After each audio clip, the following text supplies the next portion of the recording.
अभी तुमने एक 3,000 रुपए का स्नीकर खरीदा, आज 750 रुपए दिया, बाकी बाद में। पर ये जो नहीं बताते, BNPL सिर्फ पेमेंट मेथड नहीं है। कई एक्सपर्ट्स इसे प्रेडेटरी लेंडिंग के करीब मानते हैं, बस एक अच्छी यूआई के पीछे छुपा हुआ। इंडिया के सारे डिजिटल लोन्स में से 40% सिर्फ 18 to 25 एज के लोगों ने लिए हैं। Welcome to the buy now pay later trap. और नहीं, ये अमेरिका नहीं है, ये अभी हो रहा है तुम्हारे यूपीआई ऐप में, तुम्हारे स्विगी चेकआउट पे, तुम्हारे अमेजॉन कार्ट के अंदर।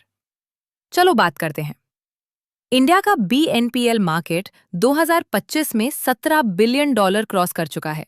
2031 तक ये 62 बिलियन से ऊपर जाने का प्रोजेक्शन है। और ये जो वरी करने वाली बात है, ये फ्यूचर की प्रॉब्लम नहीं है, ये जेनजी का प्रॉब्लम है, अभी इस वक्त। देखो, हमारे पेरेंट्स क्रेडिट कार्ड से डरते थे। जेनजी के साथ एक और डेंजरस चीज है, इनविजिबल डेट। ना फिजिकल कार्ड, ना बैंक विजिट, ना पेपर वर्क, बस एक टैप, और तुमने वो पैसा उधार ले लिया जो तुम्हारे पास है ही नहीं। और सबसे बुरी बात, तुम्हें फील ही नहीं होता, ये बाय डिजाइन है।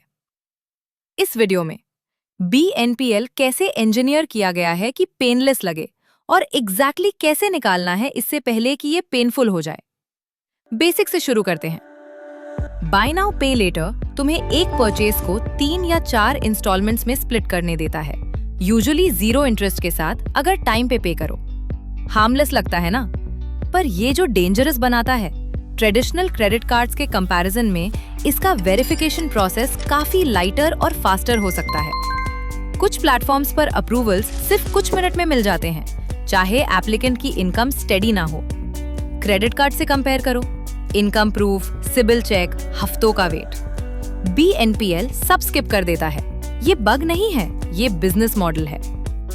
इंडिया के सबसे बड़े players Paytm post paid, lazy पे, सिंपल, Amazon पे लेटर, फ्लिपकार्ट पे लेटर, ओला मनी पोस्ट पेड, ये कोई फ्रिंज ऐप्स नहीं है, ये ऑलरेडी तुम्हारे फोन में है। इंडिया का डिजिटल लेंडिंग मार्केट 2018 में रफली 30,000 करोड़ रुपए से बढ़कर 2023 तक 2 लाख करोड़ रुपए से ऊपर पहुंच गया। तो एक्चुअली उधार कौन ले रहा है? 40% डिजिटल लोन यूजर्स 18 से 25 के हैं, और 32% 26 से 35 के, मतलब 72% डिजिटल बोरोवर्स 35 साल से कम उम्र के हैं। ये एक यंग जनरेशन का डेट क्राइसिस है, और एवरेज लोन सिर्फ 30,000 रुपए से 80,000 रुपए। कोई बड़े टिकट परचेजेस नहीं, sneakers, phone covers, Zomato orders, Myntra hauls, छोटी छोटी चीजें जो पहाड़ बन जाती हैं। अब ये वो पार्ट है जो शायद ही किसी को एक्सपेक्ट होता है। तुम सोचोगे BNPL कंपनीज अपना पैसा सिर्फ लेट फीस से बनाती हैं, लोगों के मिस होने से। पूरी तस्वीर इससे बिगर है। मर्चेंट कमीशन उनकी मेजर रेवेन्यू स्ट्रीम्स में से एक है। सेलर BNPL कंपनी को हर सेल का 2 से 6% देता है, सिर्फ पे इन 3 बटन चेकआउट पे दिखाने के लिए। इसके अलावा लेट फीस, इंटरचेंज और फाइनेंसिंग इनकम भी उनका बिजनेस बनाते हैं। मतलब BNPL कंपनीज का प्राइमरी गोल सिर्फ तुम्हें फेल होते देखना नहीं है, वो चाहती हैं तुम ज्यादा खरीदो। लेट पेमेंट्स उनके लिए एडिशनल रेवेन्यू जनरेट कर सकते हैं, लेकिन उनका असली फोकस है ज्यादा लेंडिंग और ज्यादा स्पेंडिंग। और यहीं से ट्रैप बंद हो जाता है। बिहेवियरल इकोनॉमिस्ट्स इसे पेमेंट डीकपलिंग कहते हैं।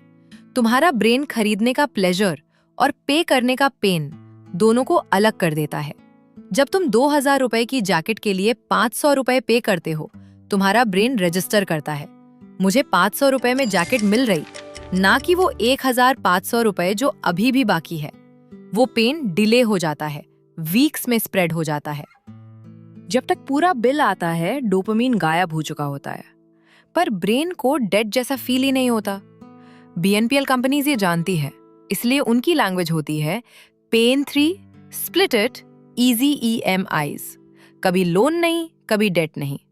क्योंकि अगर डेट जैसा फील होता, तुम हेजिटेट करते, और हेजिटेशन उनका बिजनेस मॉडल किल कर देता है। अब कुछ सबसे sharp numbers global BNPL research से आते हैं, क्योंकि इंडिया स्पेसिफिक बिहेवियरल डेटा अभी भी कम है। ग्लोबली 63% BNPL यूजर्स एक साथ मल्टीपल लोन्स होल्ड करते हैं, और सिर्फ 38% जेनजी यूजर्स BNPL यूज करने से पहले बजट करते हैं। और यहाँ एक ट्विस्ट है, ये जेनजी की गलती नहीं है, ये एक डिजाइन विन है। UX रिसर्चर्स का एक टर्म है, फ्रिक्शन रिमूवल। हर एक्स्ट्रा टैप, हर एक्स्ट्रा सेकंड जो मुझे ये चाहिए और ये मेरा है के बीच आता है, तुम्हारे ब्रेन को ना कहने का चांस देता है। BNPL का पूरा प्रोडक्ट रोड मैप इसी गैप को डिलीट करने के लिए बनाया गया है। और बाद में हमेशा आता है इंटरेस्ट के साथ, लेट फीस के साथ, कभी कभी कलेक्शंस डेटाबेस में तुम्हारे नाम के साथ। चलो मैथ्स करते हैं। मान लो तुम BNPL पे 4,000 रुपए का फोन केस खरीदते हो। 4 पेमेंट्स, 1,000 रुपए हर एक मिस किया, लेट फी 250 रुपए से 500 रुपए। 2 मिस किया, ये हो गया 1,000 रुपए तक फीस, 4,000 रुपए के परचेज पे 25% का पेनल्टी। इंडिया में डिजिटल लोन्स का डिफॉल्ट रेट 12% से 20% के बीच है। ट्रेडिशनल बैंक्स के 6 से 8% डिफॉल्ट रेट से लगभग डबल। और ज्यादातर BNPL providers positive repayment credit bureaus को उतनी कंसिस्टेंटली रिपोर्ट नहीं करते जितना क्रेडिट कार्ड्स करते हैं। लेकिन पेमेंट मिस करो, वो अक्सर जल्दी रिपोर्ट हो जाता है। हर प्रोवाइडर का रिपोर्टिंग मॉडल अलग हो सकता है, पर पैटर्न ज्यादातर यही दिखता है कि नेगेटिव बिहेवियर ज्यादा रिलायबली रिकॉर्ड होता है। इंडिया में रियल स्ट्रेस कहाँ दिखता है? छोटे लोन्स में स्पेसिफिकली। क्रिफ हाईमार्क का डेटा दिखाता है कि 2 लाख रुपए से कम के लोन्स में 31 से 90 दिन बकेट में डेलिन्वेंसी मार्च 2025 तक 7.1% तक पहुंच गई, जबकि 25 लाख रुपए से ऊपर के लोन्स में सिर्फ 2.7%। ट्रांसलेशन, जितना कम तुम डिफॉल्ट अफोर्ड कर सकते हो, उतना ही ज्यादा चांस है कि तुम डिफॉल्ट करोगे। और BNPL एग्जैक्टली उन्हीं लोगों को टारगेट करता है जो ट्रेडिशनल क्रेडिट एक्सेस नहीं कर पाते। क्रिटिक्स कहते हैं ये मॉडल फाइनेंशियल इंक्लूजन से ज्यादा प्रेडेटरी लेंडिंग जैसा बिहेव करता है, बस बेटर UI के साथ। RBI ये सब देख रहा था और मई 2025 में उन्होंने एक्शन लिया। अपडेटेड डिजिटल लेंडिंग डायरेक्शंस ने BNPL प्रोवाइडर्स को प्रीपेड वॉलेट्स में क्रेडिट लाइंस लोड करने से बंद कर दिया, और अब हर डिसबर्सल और रीपेमेंट एक रेगुलेटेड लेंडर के अकाउंट से सीधा जाना जरूरी है। कोई मिडलमैन नहीं, कोई लूप होल नहीं।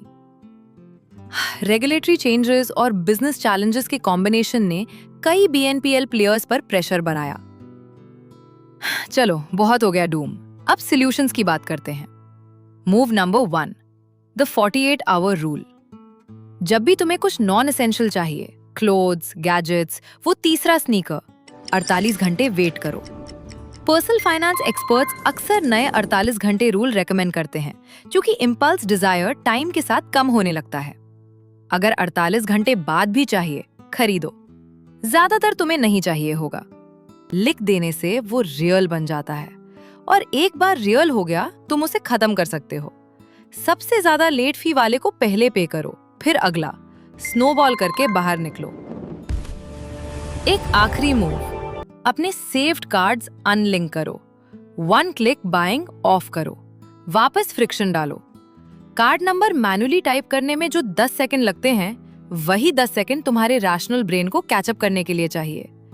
BNPL ईवल नहीं है, डेलिबरेटली यूज करो तो ये जेन्युइनली कैश फ्लो मैनेज करने में हेल्प कर सकता है। प्रॉब्लम ये है कि ये डेलिबरेटली यूज करने के लिए नहीं बना, ये इम्पल्सिवली बार बार बिना पूरी कॉस्ट की अवेयरनेस के यूज करने के लिए बना है। मूव नंबर 2, फंड बनाओ। खरीदने के बाद पाई करने के बजाय खरीदने से पहले सेव करो। हर महीने 500 रुपए या 1,000 रुपए एक सेपरेट अकाउंट में डालो। जब कुछ चाहिए हो वहां से निकालो। कोई डेट नहीं, कोई इंटरेस्ट नहीं, कोई गिल्ट नहीं। फाइनेंशियली हेल्दी स्पेंडिंग ऐसी ही दिखती है। सेविंग स्प्लिट करो, पेमेंट्स नहीं। Move number 3, the debt audit. अगर तुम ऑलरेडी BNPL यूज कर रहे हो, ये आज ही करो। हर ऐप खोलो, Paytm, Amazon, Flipkart, simple, lazy पे, और लिखो कितना ओ करते हो, हर पेमेंट कब ड्यू है और टोटल कितना है।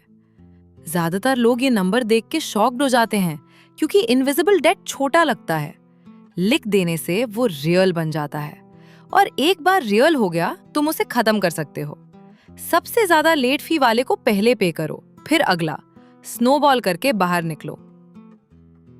एक आखिरी मूव, अपने सेव्ड कार्ड्स अनलिंक करो, 1 क्लिक बाइंग ऑफ करो, वापस फ्रिक्शन डालो। कार्ड नंबर मैन्युअली टाइप करने में जो 10 सेकंड लगते हैं, वही 10 सेकंड तुम्हारे रैशनल ब्रेन को कैचअप करने के लिए चाहिए। इंडिया का जेन ज़ी एक क्रॉसरोड्स पे है। हमारे पेरेंट्स ने स्लोली वेल्थ बनाई, सेविंग्स, फिक्स्ड डिपॉजिट्स, पेशेंस। हमें कुछ फास्टर बेच रहे हैं, instant gratification, split payments, treat yourself. पर कोई नहीं बताता ये बात, जो कंपनी तुम्हें पे इन 3 दे रही है, वो तुम्हारी दोस्त नहीं है, वो एक लेंडर है। लेट पेमेंट्स उनके लिए एडिशनल रेवेन्यू जनरेट कर सकते हैं, लेकिन उनका प्राइमरी गोल है ज्यादा लेंडिंग और ज्यादा स्पेंडिंग, चाहे तुम टाइम पे करो या ना। इंडिया का BNPL मार्केट 2031 तक 5 लाख करोड़ रुपए क्रॉस करने के रास्ते पे है। इसलिए नहीं कि ये जरूरी है, बल्कि इसलिए क्योंकि काफी लोग बिना फाइन प्रिंट पढ़े वो बटन क्लिक करते रहेंगे। सबसे महंगा परचेज जो तुम कभी करोगे, वो नहीं है जो तुम अफोर्ड नहीं कर सकते, वो है जो तुम्हें कन्विंस कर देता है कि डेट नहीं है। BNPL अगर रिस्पॉन्सिबली यूज किया जाए और टाइम पर रीपे किया जाए, तो ये एक यूजफुल फाइनेंशियल टूल हो सकता है। इस वीडियो का पर्पस अवेयरनेस क्रिएट करना है, किसी स्पेसिफिक कंपनी या प्रोडक्ट को टारगेट करना नहीं। अगर इसने तुम्हें अपने अगले पे इन 3 से पहले पॉज करवाया, लाइक बटन दबाओ, एल्गोरिदम को बताओ ये मैसेज मैटर करता है। कमेंट करो, कभी BNPL ट्रैप में फंस हो, कैसे निकले, या अभी भी उसमें हो। नो जजमेंट, सिर्फ रियल बात। सब्सक्राइब करो ऐसे वीडियोस के लिए जो स्कूल में नहीं सिखाते। इंडिया में अभी फाइनेंशियल लिटरेसी ऑप्शनल नहीं है, ये सर्वाइवल है। शार्प रहो, डेट फ्री रहो। मिलते हैं नेक्स्ट वीडियो में। अगर वीडियो अच्छी लगी तो like and subscribe Finvision. Thank you.